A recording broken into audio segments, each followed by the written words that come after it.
Yo, what's going on, guys? It's C-Brev. Welcome to another MLB The Show 21 video. In this one, we're going to be doing a comprehensive guide to the new pitching interface called Pinpoint Pitching. This is a brand new way to pitch this year, similar to the old MLB 2K games. It is promised to be one of the most accurate methods of pitching in the entire game if you can get it down, but it is very difficult. My goal with this video is to help you guys improve with Pinpoint Pitching and nail down all the little stuff so you know how to improve moving forward. If you guys are new to the channel, I would greatly appreciate you liking the video and subscribing for more. I'll also be posting more pitching tips as well as a series of hitting tips video on this channel. And a little bit about me, I have made top 50 both last year and the year before, so I play this game at a pretty high level consistently. So first things first, you are going to want to practice this stuff a lot, and you're going to want to do it in custom practice. Here we are at the main menu.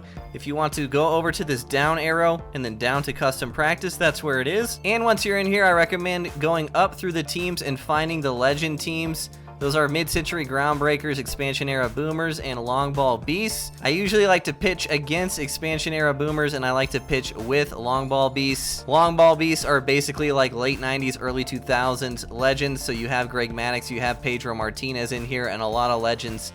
Specifically Pedro, that you're going to be using a lot early on in Diamond Dynasty as well, so you can kind of get their motions down. Once you get in here, you can see Pedro Martinez is our pitcher. There is no batter. What we want to do is we want to go to practice type, team practice. From here, you can set your pitcher and the batter you're facing. So I'm going to face Tony Gwynn since he's a lefty, bit of an advantage against me.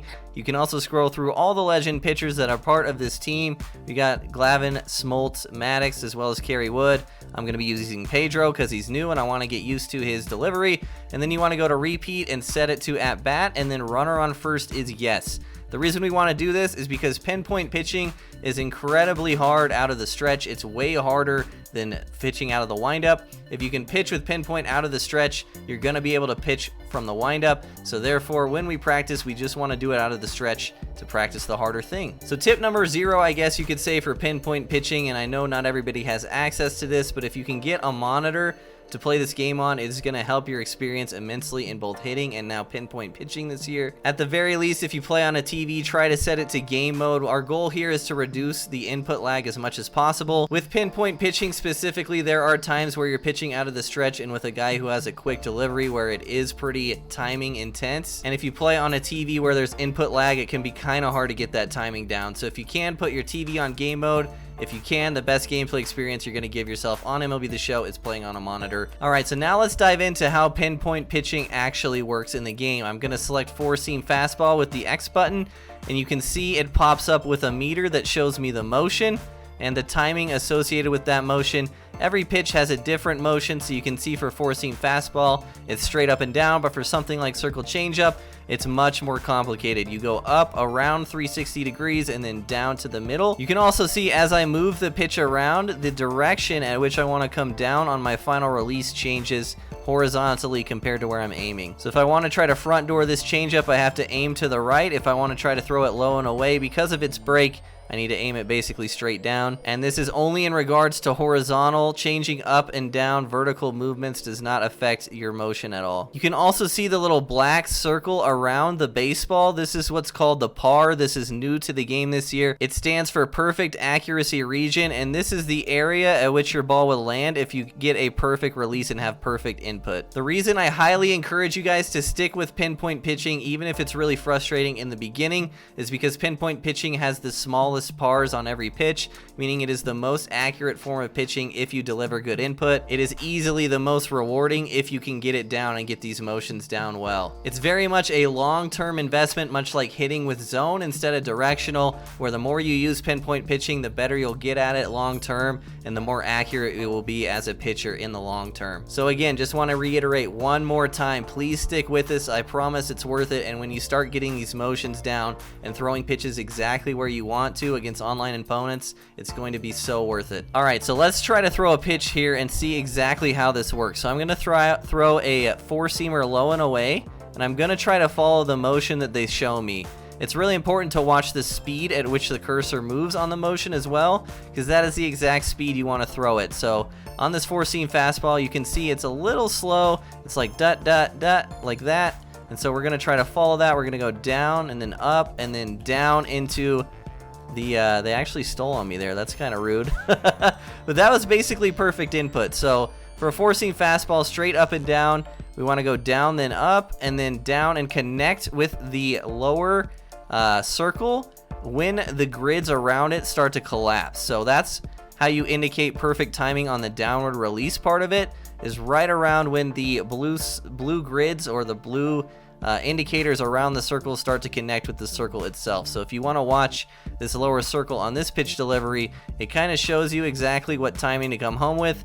And if you get blue, that means you had perfect downward timing from what I've seen so far. As far as what's important with pinpoint pitching, the actual motion is not terribly important. You can actually mess it up a lot and still have a decently accurate pitch. By far, the most important part of pitching with pinpoint is the downward release, or the part of the motion that happens when you pull the stick down to try to connect with the circle at the bottom. How well your timing consists with when you're supposed to connect to the bottom is easily the most important factor to pitching. If you release a ball way too early or way too late on this downward motion, it is going to give you the highest level of inaccuracy. As far as the actual motion of the stick, there's a lot of leeway, as I already mentioned, and as far as connecting with the circle directionally, so if you miss the circle right or left, there's actually a decent amount of leeway there as well. Just gonna say it one more time, the most important part of this entire system, of this entire motion, is getting your timing down right when you come downwards towards the circle. So I'm going to show you guys this slider here. I'm going to try to mess up the actual direction of the motion a little bit, but I'm going to try to nail the timing,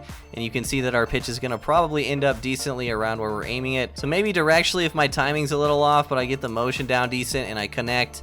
Still not a bad pitch. I left that slider right down the middle, but just trying to show you guys that if you miss a little bit with the motion, it's not the end of the world. Timing, coming to the plate is the most important. So from here on out, for the rest of the video, I'm going to refer to the part of the delivery where you're doing the stick motion before you come down to the circle as the first phase, and the part where you come down into the circle with the timing, that's going to be referred to as the second phase. I'm going to mess up my second phase timing here and just show you how bad this stuff can get and why it's so important. So I'm going to release this pitch way early and show you guys what happens. So I'm aiming this low. I throw it way early and it ends up middle. It also can get worse than that with off-speed pitches. So if I want to throw this changeup down, I do the motion, but I throw it way early. It ends up even above the zone. So that's really bad. Early releases are usually going to make the pitch end up higher. If I did way late here with this slider, it's going to end up way in the dirt. You can see I didn't even get the motion down there. Let's try to throw one here where it's not just a wild pitch. So we're just a little bit late there, and you can see it ends up low. So the second most important part of being accurate with pinpoint pitching is actually the speed of the motion and not the direction of the motion itself. You can be a little off with your stick direction, but if you're on with your speed at which they show you, so doing basically the exact speed they show you in the overlay, that's going to make you incredibly accurate. So I'm going to throw this sinker too fast, and you can see we only get 47% accuracy. Doesn't really go exactly where we want it to, but if we slow it down and try to do their speed, 100% accuracy, went exactly where we wanted it. So that was basically a perfect release, all things considered, but the speed at which you do it is way important. I'll show you through it with a four-seam fastball. We go down then up too fast, 55%, ends up below the zone. We were also 0.02 seconds late there. Now if we want to go up and in, but we do the speed correctly, and we come down, ends up middle, but still pretty close to the up and in part that we were aiming it at. So just to reiterate one more time, I want to be very clear on this stuff so you guys have direction on what to work on. The most important thing with pinpoint pitching is getting your timing correct when you transition into the second phase, which is the part where you bring the stick down into the circle. And the second most important part to be accurate is to get your timing down with the correct speed regarding the pitch motion. So now let's talk about different pitchers' deliveries, how this works moving pitcher to pitcher. So what I'm referring to as the first phase, which is the actual pitch motion and speed, that hardly changes at all from pitcher to pitcher. The more sliders you throw with any pitcher means you're going to be getting practice with throwing a slider with basically any pitcher in regards to the motion and its timing. Where individual pitch deliveries and motions really change is in the second phase with the timing coming down into the circle. So if we want to look at Pedro Martinez four-seam fastball speed here, just take a good look at it, just a couple go-arounds right there. Now we've switched to Greg Maddux and we take a look at his four-seam fastball, and if you want to compare that to the clip before, the speed is actually almost identical. However, with your downward timing, it is going to change a lot from pitcher to pitcher. So this is the hardest part of moving from pitcher to pitcher, is getting your timing down when you come to the plate. So with Pedro Martinez, we go down and then up, and then we have quite a bit of time actually to deliver that ball, and Tony Gwynn pokes it to the left side. In general, pitchers with slower deliveries out of the stretch are actually going to be better for pitch accuracy because you have more time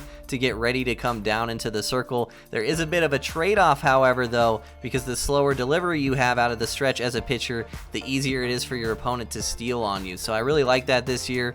A slow delivery out of the stretch is very good for pitch accuracy, but can leave you susceptible to getting stolen on a lot. So if we try to do a very complex motion like a circle changeup here, you can see that our timing begins to get a little iffy as we run out of time to complete the motion and then try to come down right away. So I'm going to try to throw a good circle changeup here. As you guys can see, circle changeup is one of the hardest motions in the game, so I'm going to try my best here.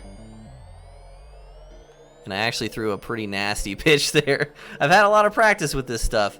But you can see I have a lot less time when I finish my circle changeup motion to come down than I have when I finish my four-seam fastball motion to come down. And that's because the motion is actually easier to do on the four-seam fastball, so I have a little bit more leeway there. With the four-seam, I just go down and then up, and then I have time to wait before I come home with that pitch, which is extremely important. The more time you have to wait to come home, the easier it's going to be accurate with your timing. We can compare this to someone like Trevor Hoffman, who has a bit of a slower delivery out of the stretch, and you can see I'm going to have a lot more time to get my feet under me and come down into this circle. So we go down and then up for the four seam, and I have a ton of time to wait for that to come down.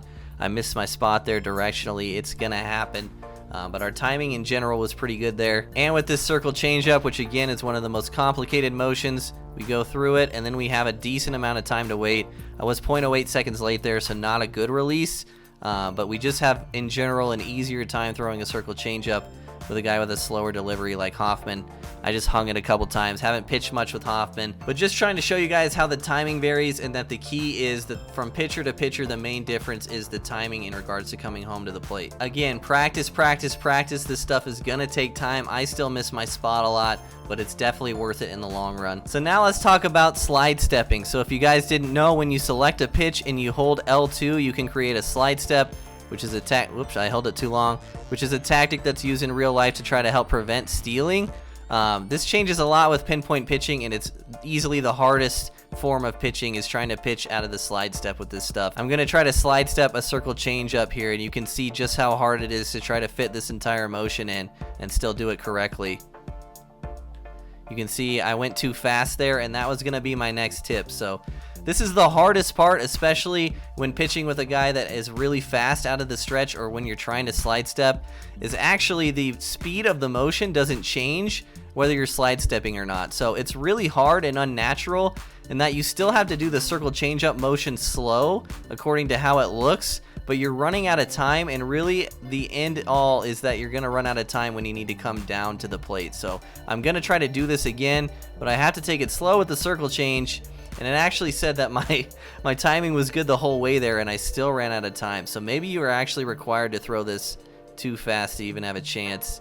It's just really hard to pitch with the slide step. This may actually create a meta later on in the year where speed guys are better, because it's really hard to like slide step and still be accurate with pinpoint pitching. It also could create a meta where you kind of know that I can't throw a circle change up here if I slide step. So if I come set and then I'm coming home in a slide step, you can kind of rule out circle change because it's just way too hard to throw accurately. I personally don't slide step a whole lot when I'm playing online anyway. I'll usually give my opponent the benefit of the doubt and try to play the game with them of seeing if they're leading off and trying to time with it. So I don't slide step a ton, but slide stepping pitches that have very complicated motions this year is going to be extremely difficult, and it's going to take a lot of practice from even me from where I'm at right now. It definitely is possible, but you may have to limit yourself to pitches with simple motions, so like a four seam or a cutter or something like that.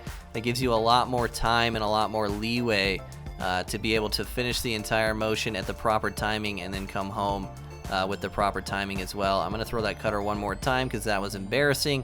Slide step a cutter, come down, early point 10, This stuff is hard. I went ahead and got Tom Glavine on the mound here as well, just to show you guys that the pitching motions don't actually invert when you're using a left-handed pitcher, which is, I think, is a really good feature. So I'm throwing a cutter with Tom Glavine, who's a lefty, and it's the exact same motion as Trevor Hoffman's cutter, who was a righty. So the individual motions of pitches are going to be exactly the same for every pitcher that you use, which is honestly nice, because trying to do anything backwards with a left-handed pitcher would have been a nightmare. And finally, to wrap up this video, I'm going to go over all the pitches in the game that I think are really easy to throw, as well as all the pitches in the game that I think are really hard to throw. You can use this as an opportunity to work on the really difficult pitches and become masters of them, so you can throw them a ton and throw people off online, or you can take it as a guide to kind of what pitches you should rely on the most and be throwing most often, because they're the easiest to be accurate with. So in my opinion, the easiest pitch to be accurate with pinpoint pitching, and one of the reasons why I think it's going to be the best pitch in the game this year, is the cutter. You can see how simple this motion is. The speed at which you have to do the motion also feels very natural. I don't find myself forcing my hand to slow down at all when I try to throw cutters. So you just go straight over, straight up, and then you have all the time in the world to come down. I really think throwing cutters is so easy, man, and it's a really hard pitch to hit online if you can locate it. So this is really why I think cutter is going to be a top tier pitch in the game this year. It's just, I mean, it's just so easy to throw this pitch consistently where you want to. These settings are on Legend, by the way. I'm pitching on Legend, and I just absolutely dotted the corner 3 times in a row with a Tom Glavine cutter. Screwballs are actually the exact same motion as cutters as well, just in the opposite direction. So surprisingly, screwballs have a very easy motion and could probably be pretty accurate this year as well. Typically not a very good pitch in the game though, and if you hang it, it's going to be a bad time. So I guess it's kind of good that it's easy to locate that pitch. Secondarily, a couple of pitches that I find very easy to be accurate with as well are more fastballs. The two-seam fastball I think is very easy. It's kind of like cutter, but you start at a sharper angle in the beginning.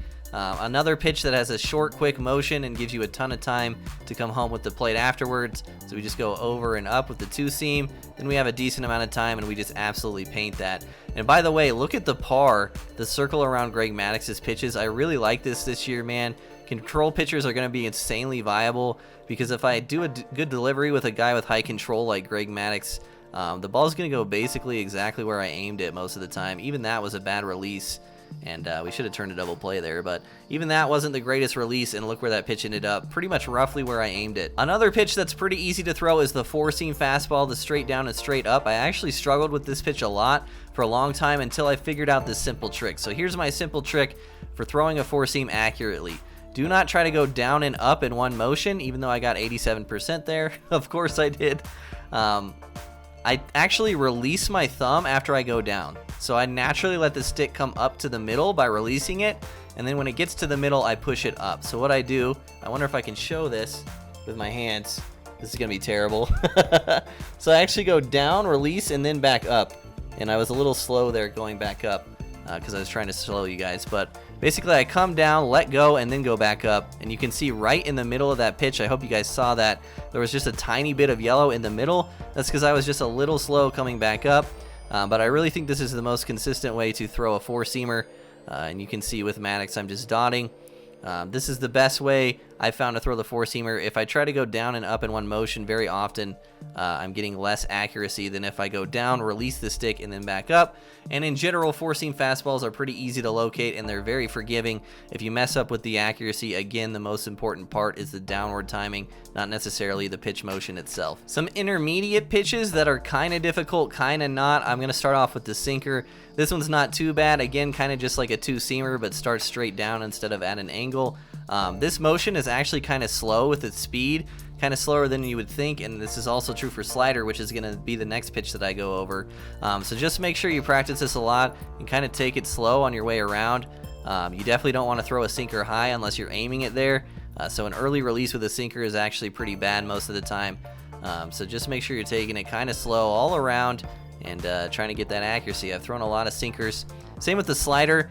Slider is very slow compared to how it looks.